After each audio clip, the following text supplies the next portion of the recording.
Hi everyone. Under the basis of accounting theme, today we are going to discuss about the accrual basis of accounting. What do we mean by accrual basis of accounting? So under this method, the income is recorded in the books of accounts as and when it is earned, irrespective of when the cash is exchanged against it. Similarly, the expenses would be recorded when they are incurred, irrespective of when the cash is paid. For example, company has made sales on a credit basis. Now, the sales would be recognized. Sales account would get debited, and debtors account would get debited, and the sales account would get credited. So, the revenue would be recognized basis the credit sales, irrespective of when you receive the money against it. Similarly, for expenses also, you will record the expenses in the books of accounts when the expenses are incurred, irrespective of when you pay for them.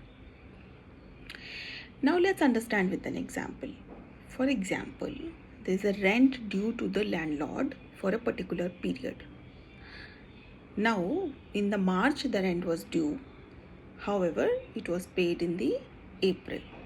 Now, you will record the expense in the month of March, irrespective of when the payment for that is paid, because it was due in the month of March.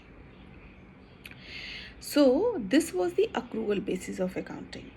So, in this basis of accounting, the company prepares their financials considering all adjustments relating to prepaid expenses, outstanding expenses, accrued income, income received in advance.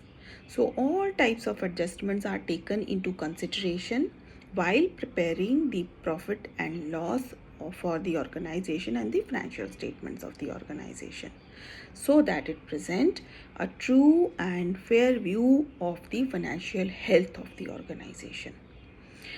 Under the Companies Act 2013, it is mandated that all organizations have to prepare their records, books of accounts, as per the accrual basis of accounting. So this was the accrual basis of accounting. I hope you understood this concept. You will be able to apply in your organizations while recording, making the business transactions. Do tune into this channel for more updates on the accounting. Thank you. Do like and subscribe this video. Thank you.